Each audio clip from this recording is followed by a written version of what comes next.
I've had several discussions and several thoughts on this matter.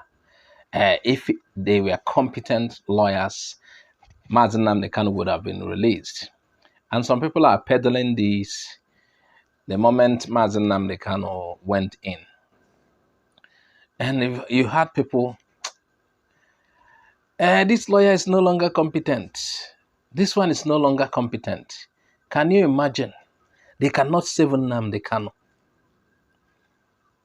If they are, enlightened enough, if they know what they are doing, Nnamdi Kanu would have been freed. You've had something like that. Is that really the case? Remember, the appeal court struck out Nnamdi Kanu's case. Remember. So, what do you think of the lawyers those times? Did they do well? So, how comes you think they are not doing well because Nnamdi Kanu is still there? Now, let me tell you, the problem is that we are in a country where the rule of law is not respected. The court says this and somebody else does that. For me, the legal team representing Nnamdi Kanu has done what they can do. If it's in a country where things works, when the court says, appeal court says, free him, you free him first. You free him first.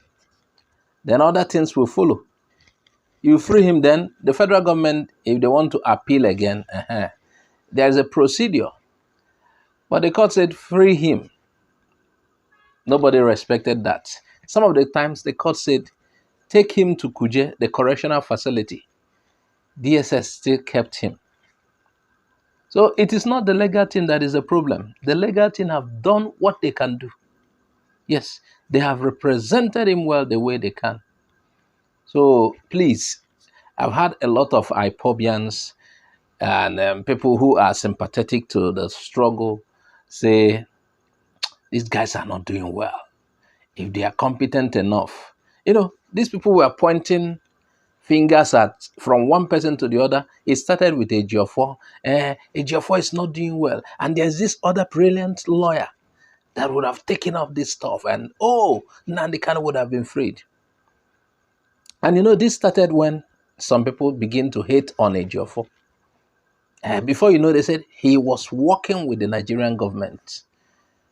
And the other day, we also had, they said, Nnamdi Kanu's brother made some kind of signal or kind of embracing or smiling with the opposition. I don't know. So these are things that come up. They tell you, okay, from Ejiofor, they started pointing at Ozekhome because he made certain comments. Oh, these guys are not competent. It came to Ejimako. None of them is competent. Now they have been sacked. I don't know.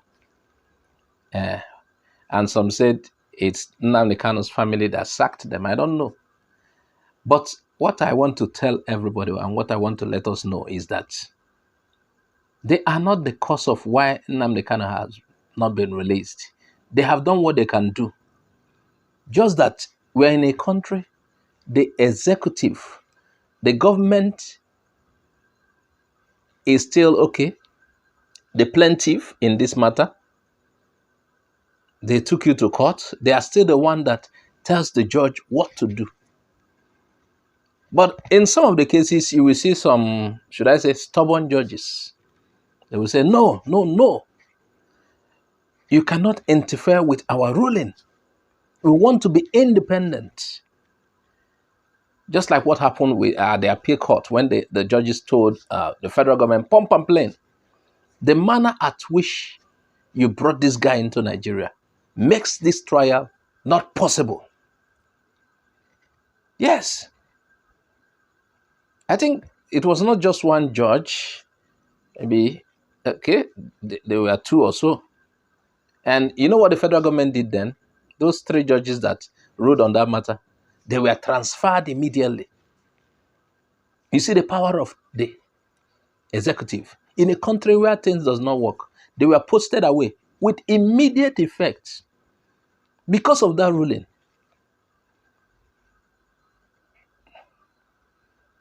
Because of that ruling, they were posted away because the government could predict what will be the next.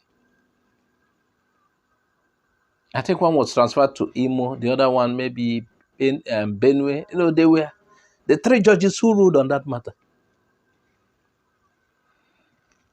So you understand what is happening. The problem, why Nnamdi Kanu is still being held, is not because of Ejiofor or Ozekhome. No. But because the government is in this matter, the plaintiff, the government is the person who is who sued somebody to court, then the same person still ruling on the matter indirectly using the judges. The judges that did not dance to their tune, they moved the judges away. You have to comply, or they know how to shove judges aside. That is the case with Mazi Nnamdi Kanu's matter. Remember, Bruce, an American guy, is involved. Most of them have done what they can do. They have exhausted what they can do. They were able to establish that he was the manner at which he was renditioned to Nigeria makes the trial not going to happen. They did well, and they stuck to that, and the judges upheld that. Yes, this is what happened. We can't continue with this. They dismissed the case.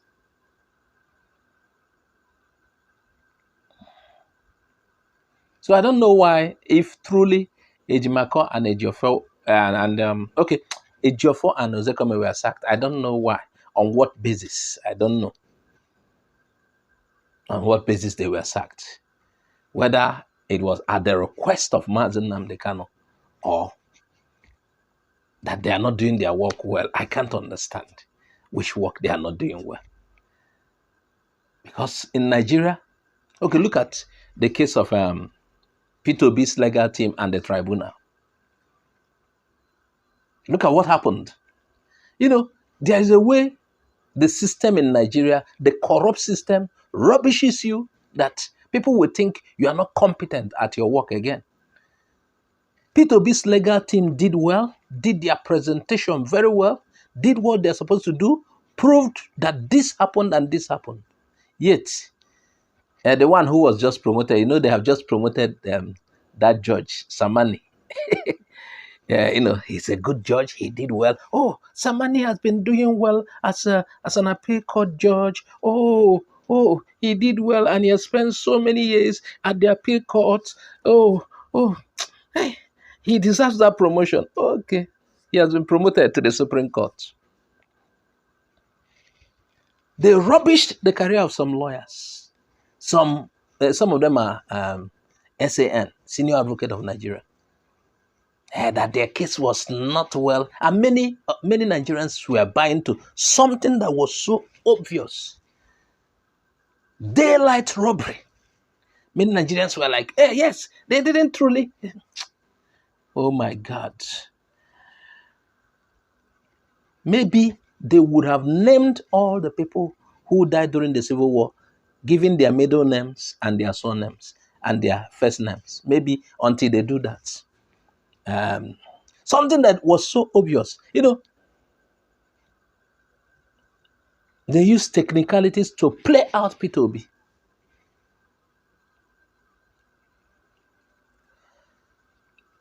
The certified true copy of the judgment of the Supreme Court afterwards was, I don't know whether they have given it to Labour Party's legal team. They asked them to look at to copy expo, that of PDP. Can you imagine? Even the judges are lazy. And they are not just lazy because they should be lazy, but because that's what they are dodging.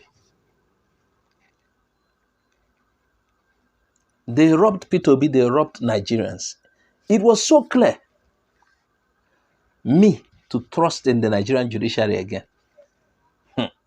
Unless maybe there is a total overhaul, or some particular people are being, just like in the military, some senior advocates are being, forced to retire, and there's a total cleanup of the system. If not, Nigeria judiciary, they make a mess of the lawyer. Somebody told me that if it were in the United States of America, that even the people, after presenting evidence, a layman can even predict what the judgment will be, because the judge will just look at, oh, this is this. When this is this, 1 + 1 is always 2. You cannot change it. And 2 + 2 is 4. So people can already predict this is how the result will be. But here, we are afraid of the judges. We are afraid of them. We know what is true. We know what should be the outcome. But we'll be praying, oh, we hope that these judges will do well. That is the case of the country we find ourselves. So, in rounding up again, please note, Ejiofor and Ozekhome are not the reason why they are not the reason why Nnamdi Kanu is not yet out. The reason is the corrupt judiciary system in Nigeria. Executive madness. That is the problem. I will leave you at this. Please share this widely. Subscribe to our YouTube channel. Follow us on Facebook, Twitter, and Instagram. Bye-bye for now.